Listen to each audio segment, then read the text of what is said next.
Can I call Johann Lamont to speak to Amendment 11B and the other amendments in this group? Thank you very much, Presiding Officer. I do recognise we're under pressure of time, but unless people have been absent for the last couple of years, they might not have noticed this is a very serious debate, very highly contentious, and if people are fed up at having to sit and listen to it, perhaps they shouldn't be in the chamber at all, and not recognising the significance of what we're doing here. I'm sorry if we're boring you, but it is our responsibility as MSPs to address these serious questions. I'm happy for people to stay and listen and to contribute, but I resent in the strongest terms the implication that we are wasting people's times in this legislation.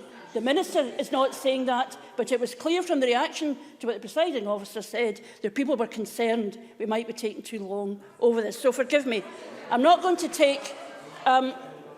Order, please. Does somebody want to come in? Sorry, is it Bob Doris? Bob Doris. Thank Johann Lamont for taking the intervention. I just want to put on the record that I'm sitting and listening carefully to all the amendments and actually greatly value and appreciate. Don't always agree with everything that's been said, but I find it informative and helpful, and I wouldn't want your intervention, Ms Lamont, to suggest that I'm somehow not engaged with her. I promise you that I am. Johann Lamont. I apologise, particularly in this legislation, for being rather broad brush. I think we did hear the groans at the idea we might be kept a bit longer, and it is a really serious matter for all of us. But I appreciate very much what Bob Doris has said. In terms of the amendments I have listed here, I'm not going to go through them all in detail because, of course, you will have read my letter already, but I want very quickly to talk about some of them and then to make some important points, I think, of the whole question of freedom of expression. In 11B, you should note that this amendment in this group is the one which most fully implements Lord Brackadale's recommendation that the bill should include provisions which help to clarify the line between the criminal and the non-criminal, and it puts in the face of the law a range of statements which should not be deemed abusive just in their own right.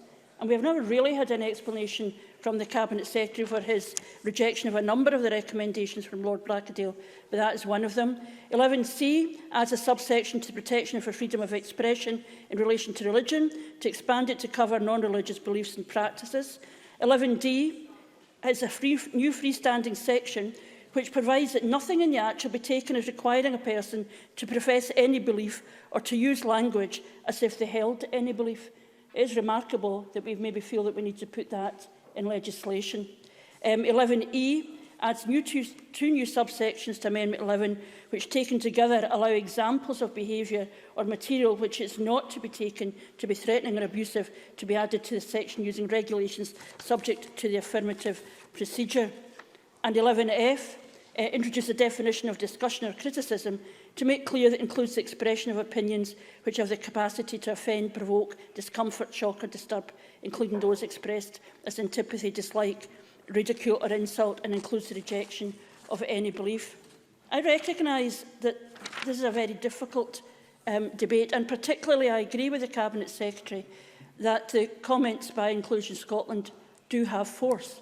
But we should be ensuring that the law does not allow somebody to berate anybody and to deny people their rights. It's not just about speech. That, in my view, would constitute a breach of the peace. And behind that, we should, of course, have a whole series of measures to address why somebody on earth thinks that that's acceptable behaviour. So I'm not wanting to do anything in particular around the rights of disabled people, because I can see how particularly I know that they can be targeted and suffer all sorts of disadvantage. And that is the dilemma, I think, about finding the balance but making sure that people are protected from hateful and terrible behaviour, but we also have the right to debate ideas.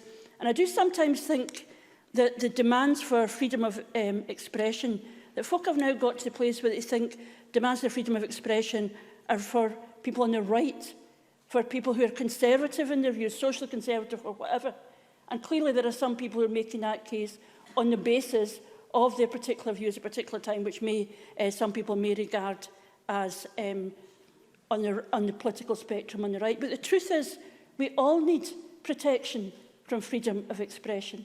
My party is founded saying things and believing things that at the time were regarded as out there, unacceptable. The women's movement knows that they had to break barriers. They had to say things that were seen as unacceptable, that the establishment didn't regard as reasonable, and at a time would have been regarded as beyond the pale. And we can see in more recent history how social movements, indeed the LGBT communities themselves, social movements have said and challenged things which people would have regarded beyond the pale. So we know that it's necessary for us to have freedom of information.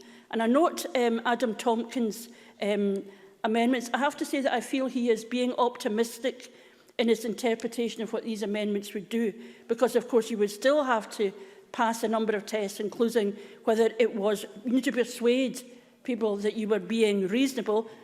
You might end up in court, even if you've done something entirely reasonable, even if you're exonerated, but you may end up people having to meet those challenges in court, which is something I don't think is reasonable to expect from people who are simply expressing a view. And the Cabinet Secretary does talk about the important work that was done at stage 2, and I recognise that. But even at the round table, where the level of response was massive round the freedom of information, the truth is that the positions that were taken by some of the witnesses here simply, particularly the women's organisations, there was no evidence of a shift. The Cabinet Secretary was very good about meeting with me and listening to my views. It did not shift his position. So there's a difference between facilitating a debate and moving the debate as a consequence of what people have said, and I don't think enough has been said. So my amendments try to test what it is reasonable for people to be able to say.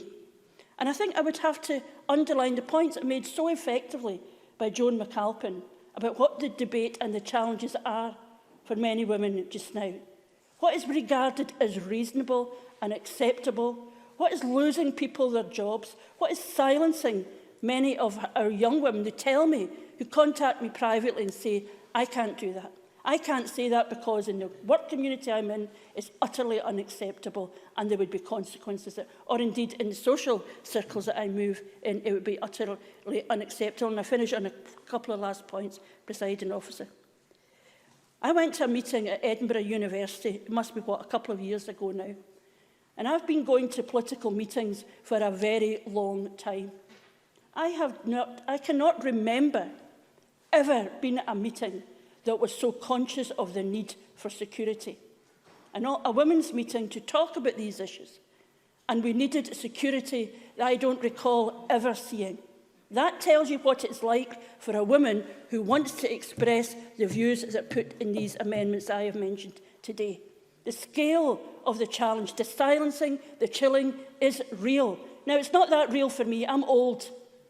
But it is real for younger people who feel that they can't freely express their views. And I think Adam Tompkins, with respect, is offering hope, but no guarantees. And I'll finish on this final point, on Amendment 11B. This amendment provides a clear point of reference in the face of the law for those taking part in debates on sex and gender identity. It puts beyond doubt that certain things should not be treated as being abusive or threatening under the law based simply on their content. Those things are asserting or advancing or rejecting any proposition which follows from the view that sex is physical, binary characteristic that cannot be changed, that the terms woman, man and related terms refer to sex as such a characteristic, and that a person's sex may be relevant to that person's experience or relevant to other persons. You have had a briefing about this amendment from the Equality Network, and it calls this an unnecessary laundry list. What are we women like with our laundry lists? An unnecessary laundry list of matters relating specifically to transgender identity that, quote, includes propositions that fundamentally undermine trans people's long-established rights.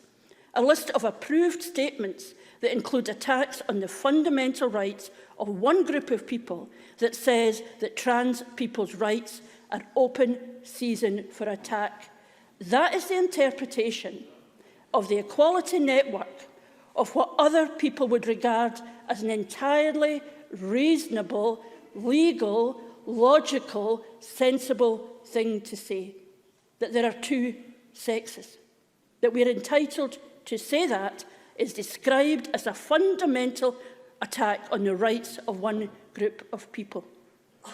Well, I say sex is a physical, binary characteristic that cannot be changed. The terms woman and man refer to sex as such a characteristic, and a person's sex may be relevant to that person's experience or relevant to other persons. Colleagues, we have a choice. Give women the protection they need to talk about their reality, in ordinary words, safely. Or to endorse the view that just talking about this reality and what it means to them, in their own words, is of itself some form of attack, something to be condemned. I know what my choice is. It is the one that will let me leave this Parliament, knowing that I fought right to the end for women's rights, including the most basic right of all, the right to for women to name these in their own terms. And I urge people to support the amendments in my name, and particularly to support the amendment in Joan McAlpine's name. Thank you very much, Ms Lamont. I'm going to call Sandra White to be followed by Neil Bibby. Sandra White. Thank you very much.